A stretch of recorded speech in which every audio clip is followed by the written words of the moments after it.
What's happening? लगता ये है कि अभी भी हुक्मरान इत्तेहाद और इस्टेब्लिशमेंट के अंदर एक एलिमेंट ऑफ मिसट्रस्ट मौजूद है, और इस मिसट्रस्ट का जो है वो खदशात की शक्ल में बहुत सारी बातें सामने आती हैं। राना सनाउल्लाह अब हुकूमत का हिस्सा नहीं है, पार्लियामेंट का हिस्सा नहीं है। उनकी सिचुएशन एग्जैक्टली वो मियाँ जावेद लतीफ़ हैं या जो दूसरे ख्वाजा साद रफ़ीक हैं या ज़ुबैर साहब हैं, मतलब कि जो अब मेन स्ट्रीम पार्लियामेंट के अंदर नहीं हैं, तो वो एक इंडिपेंडेंट व्यू, ज़्यादा एग्रेसिव व्यू देने की पोजीशन में है। तो उनको ये खदशा ज़रूर है कि अगले 6 महीने या साल के अंदर जो बात कर रहे हैं कोई आर होगा या पार होगा, और बुनियादी तौर पे जो मुकदमात हैं इमरान खान के ख़िलाफ़, उनके कोई ना कोई फ़ैसला जो है किसी न किसी सूरत में सामने चीज़ें आएंगी।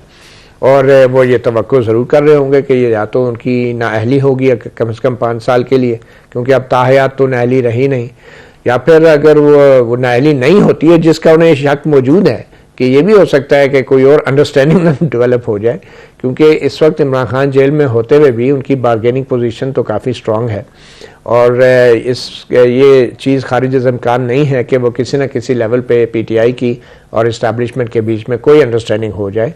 और वो अंडरस्टैंडिंग शायद ऐसी हो सकती है जैसी कि नून लीग की और इस्टेब्लिशमेंट की हुई है, जिसमें नवाज शरीफ जो है वो सामने नहीं है। तो इसी तरह इमरान खान भी अगर सामने नहीं होंगे तो शायद उनकी भी इस तरह की अंडरस्टैंडिंग हुई है। उनके लिए तो शौक था कि नवाज शरीफ साहब नहीं है, उनकी पोजीशन भी खराब की गई, लेकिन मेरे ख्याल में जस्ट टू मेक श्योर खराब की गई। आपका ख्याल है उन्हें हराया गया, जेन्युइनली नहीं हारे थे? नहीं, जेन्युइनली तो ऑब्वियसली इस तरह की सिचुएशन क्रिएट की गई कि जिसमें नून लीग के लिए भी शायद बड़ा मुश्किल था वो इलेक्शन के अंदर इस तरह विन करना, क्योंकि वो वेव नून लीग की नहीं थी ना। तो ऑब्वियसली उनको अगर जिताया एक सीट पे, अगर वो जीते हैं तो वो भी विक्ट्री डाउटफुल हो गई है।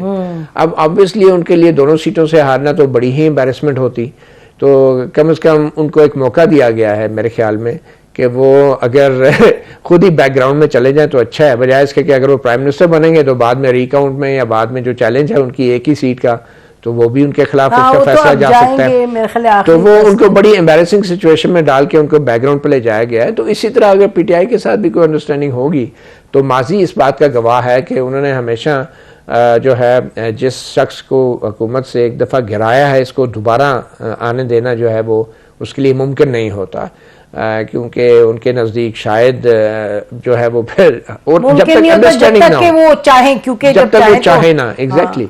तो मुझे लगता है कि ये सब खदशात हैं, और ये जो 6 महीने और 7 महीने की बात कर रहे हैं कि इमरान खान का पता चल जाएगा, हो सकता है किसी और का भी पता चल जाए, ज़रूरी नहीं है सिर्फ एक इमरान खान, क्योंकि जो फैसले करने वाले हैं वो बड़े डिस्पैशनेटली फैसले करते हैं।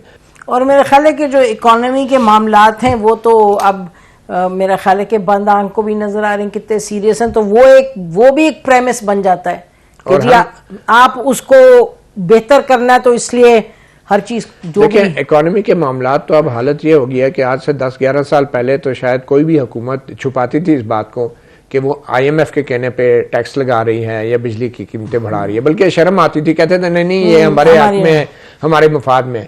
अब तो IMF का जो है वो वफद आने से पहले ही कह दिया जाता है कि ये चीज़ें होने वाली हैं, और ख़बरें जारी की जाती हैं, सोर्सेज से भी की जाती हैं, बल्कि कहा जाता है अंदर 4 साल का प्रोग्राम भी हमने लेना है, बड़ा टफ होगा, महंगाई डबल हो जाएगी। तो अब हर चीज़ IMF पे डाल के तमाम मुश्किल फैसले किए जा रहे हैं।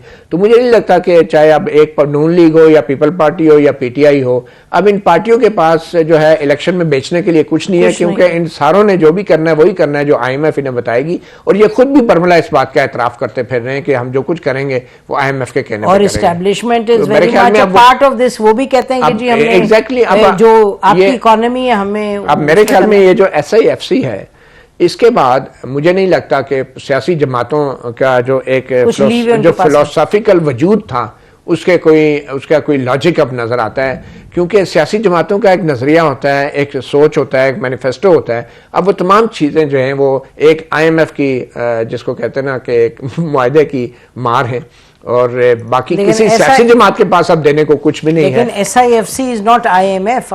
SIFC एक है जो आपने होम ग्रोन चीज डेवलप करने की कोशिश की है, बहुत सवाल आते हैं उसके बारे में, लेकिन वो तो एक ऐसी चीज है जो आपका ख्याल है। लेकिन SIFC को किसी पॉलिटिकल पार्टी का नहीं, वो रोल नहीं है, और इसलिए मैं समझता हूँ बदकिस्मती से हमारे मुल्क में, हमारे इस निज़ाम में पॉलिटिकल पार्टीज और पॉलिटिकल प्रोसेस और पार्लियामेंट इररेलेवेंट होती जा रही हैं।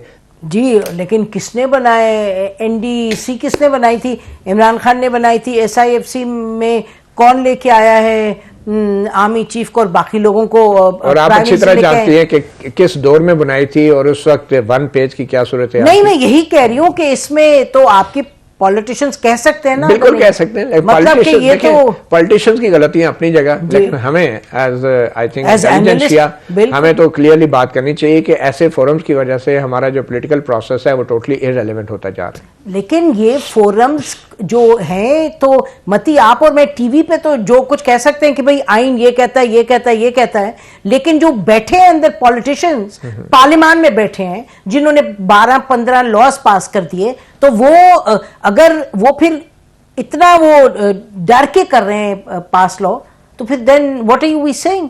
ये नहीं कि हम उनको तो नहीं। देखिए, पॉलिटिशियन सारी दुनिया में जो भी फैसले करते हैं उसके ऊपर इंटेलिजेंसिया अपनी एक राय तो रखती है ना, and I think we should continue to express our nobody stopping from at all. नहीं, मैं यही कह रहा हूं, ब्लेम आप दे सकते हैं पॉलिटिशियन को, लेकिन इन पॉलिटिशियन का भी बैकग्राउंड जरा देख लेना। 100%। हाँ, नहीं, पॉलिटिशियंस का भी ये भी हमने देखना है। हर पॉलिटिकल क्लास, कौन सी पॉलिटिकल क्लास है इस वक्त जिसने कहा है कि एसआईएफसी में कोई प्रॉब्लम है? क्योंकि सब कह रहे हैं, एवरीबॉडी इज सेइंग कि जी हाँ, ये तो आपको रेड टेप को खत्म करना है, जो कि ठीक है। रेड टेप तो खैर कोई भी खत्म कर सकता था। रेड टेप को खत्म करने का ये मतलब नहीं है कि रेड टेप टेक ओवर कर ले। तो रेड टेप में अगर आप भी पार्टी बन जाते फिर आप टेक ओवर करते हैं,